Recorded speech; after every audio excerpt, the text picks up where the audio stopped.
Thanks, Mr. Sinha.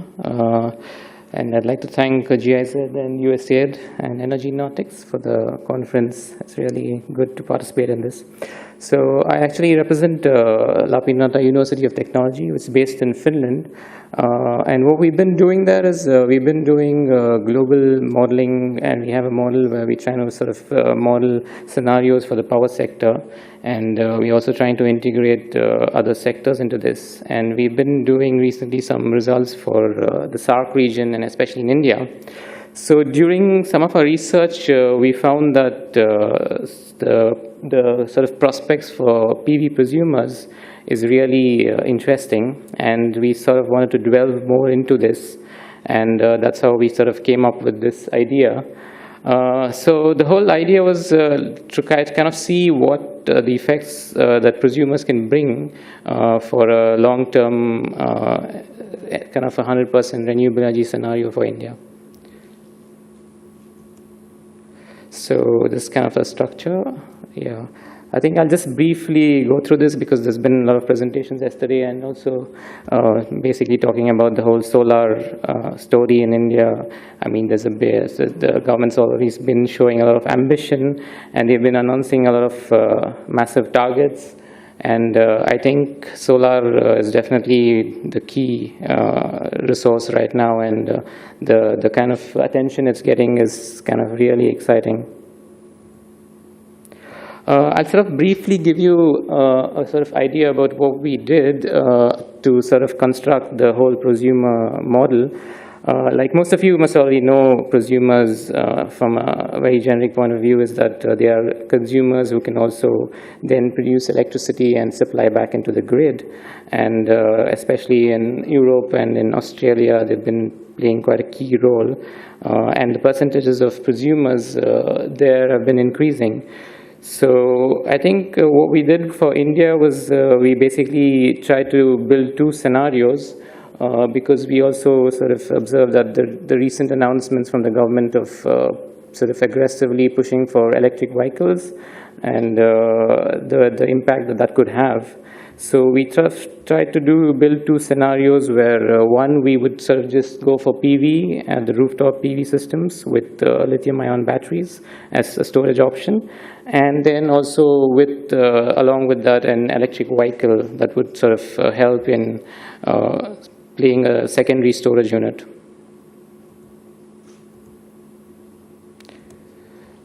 So I'll sort of give you a brief overview of the methodology. So what we try to do is try to do a cost optimization of how the costs would sort of play out. And what we sort of try to do is select a range of solar PV capacities and battery capacities. So we sort of did it from 1 to 10 for solar and 1 to 15 for batteries. And we sort of saw how that would sort of play out. So I think I'll sort of get to the results, which is more interesting. And we also sort of simulated the electricity load profile of an average household from India. So we thought that like the average household right now is consuming something like 1,130 kilowatt hours per annum. And by 2050, that will go up to 6,000 almost. And that's obviously a few factors of assumption of GDP growth. And this is the solar profile that we utilized. So it kind of clearly shows that there is good solar potential almost throughout the year, apart from a couple of months during the monsoon where there is a bit of lack of resource. But still with, I think, batteries and the EV, this could sort of play a role. So the assumptions for the batteries and the EV, so we sort of did all the standard assumptions, and we also found a few interesting papers that sort of had studied the driving pattern for an Indian commuter and how that would sort of play into an EV. So I think the key aspect here was that we found out that the capacity of the EV would sort of be around 60 kilowatt hours, and the commuting would be roughly around 10,000 kilometers per annum, and sort of 350 journeys throughout the year. And we utilized a consumption rate of 20 kilowatt hours for 100 kilometers, which is kind of standard, I would say. And these are some financial assumptions that we sort of built into the model. So I would sort of have to point out that the capex values are a bit high for PV in comparison to the benchmark costs that the government has been putting here.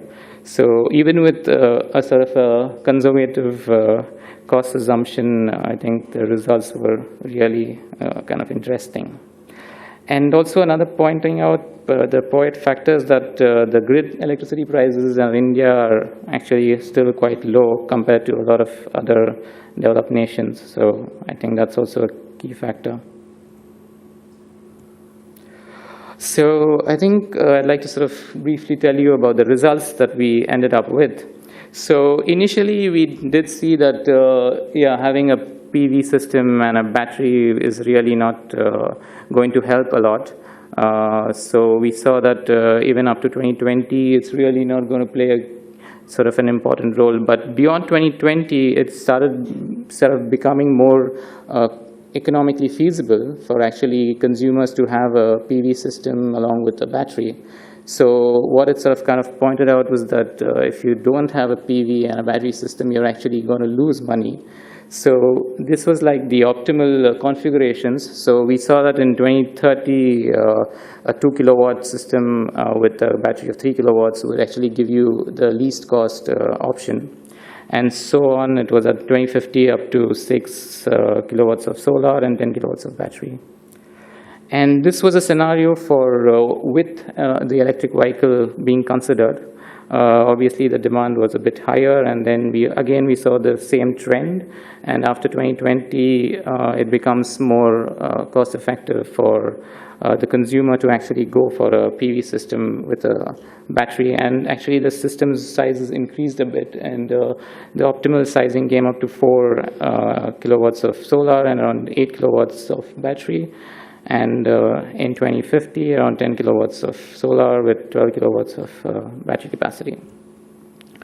So what these results actually indicate is that it shows that we almost reach grid parity around between 2020 and 2025.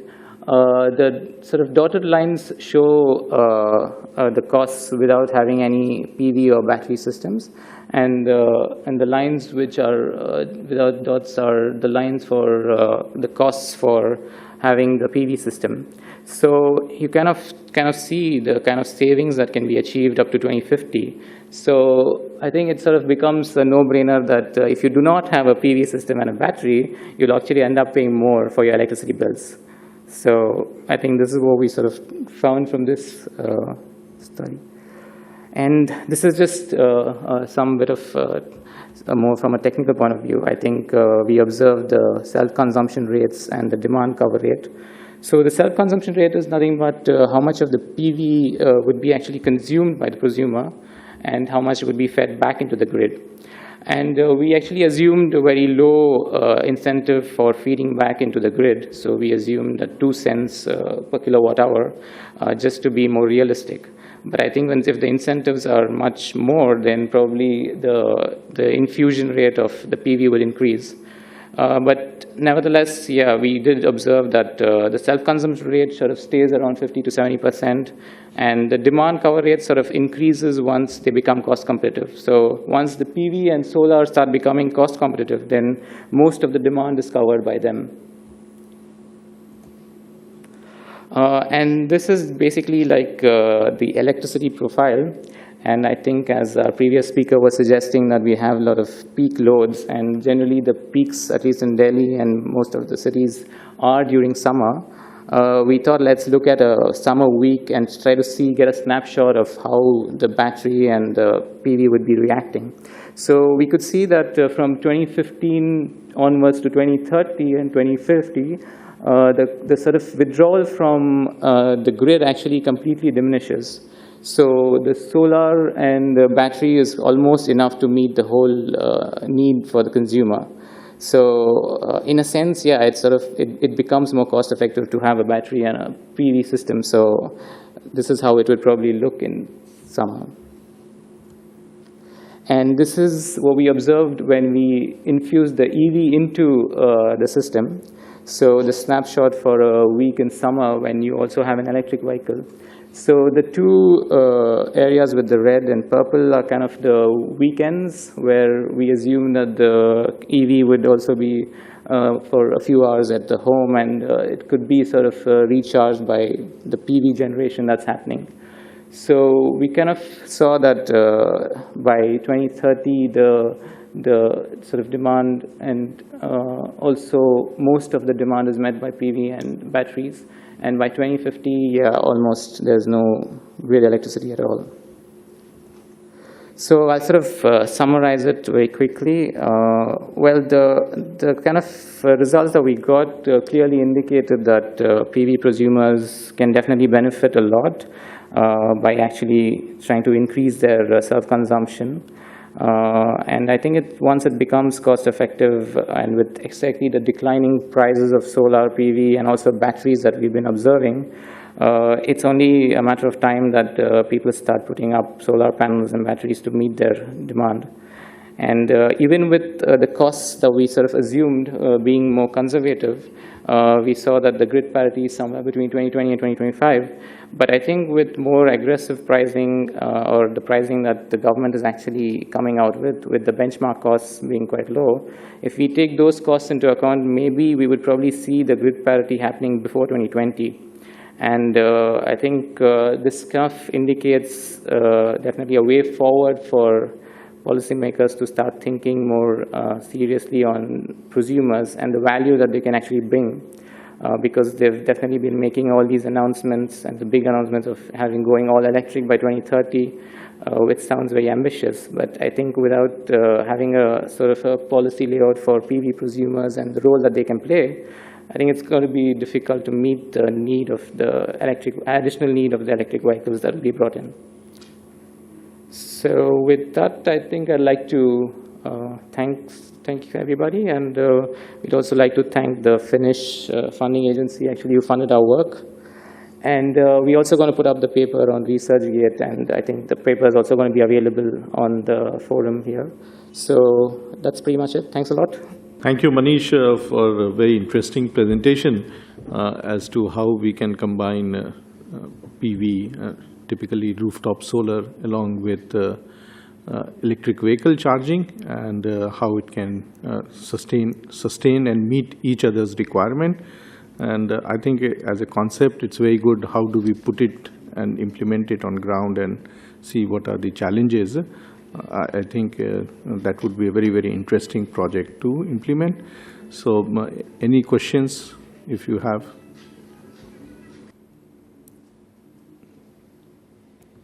So with regard to the question of applicability and how practical this is, you've gone ahead with assumptions of average consumption, and the average profile, but superimposing futuristic consumption of EVs on such households is not realistic at all, because you're looking at the consumption of households today that might actually take on EVs is going to be much higher than the 1,130 value that you've taken.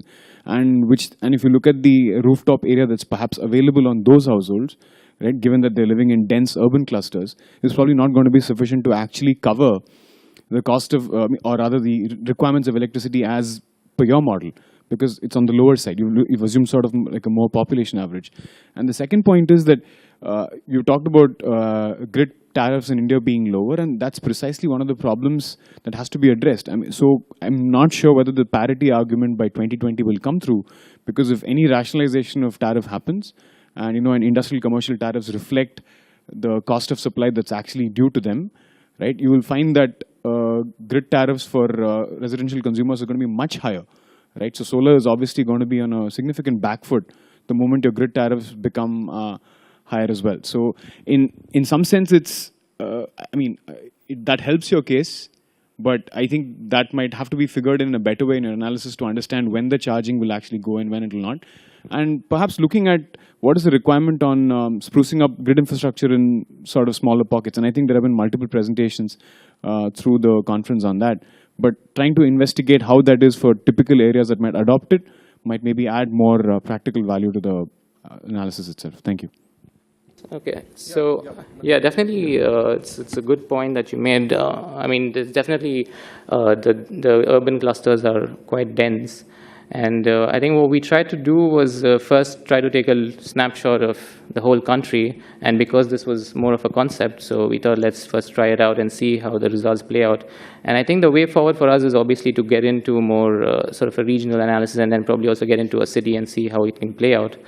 But in terms of the costs, I think I kind of disagree a bit. I think with electricity tariffs, obviously in India, the arguments always been low.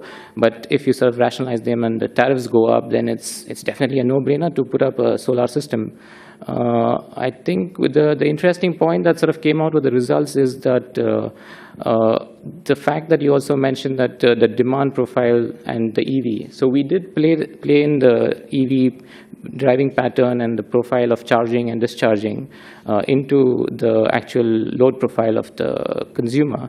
So when we did that, we did get an interesting sort of profile out, and we used the profile which is more kind of indicative. But it's hard to actually sort of predict from a real-time point of view of how it would look. So you do have to make a few assumptions to sort of see how it would play out. But I think, yeah, it's sort of more reflective of how the pattern would be.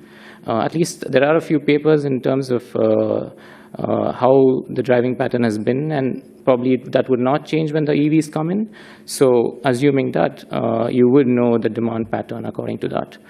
So definitely point taken. I think we do have to get into more sort of detailed analysis, and that's the future for us. Thanks. I think some POCs and pilot projects will give us much better insight into what are the challenges and how they need to be addressed. But concept-wise, it's a good concept on a macro basis. But when you possibly go for implementation, you will find that there are some challenges which needs to be addressed.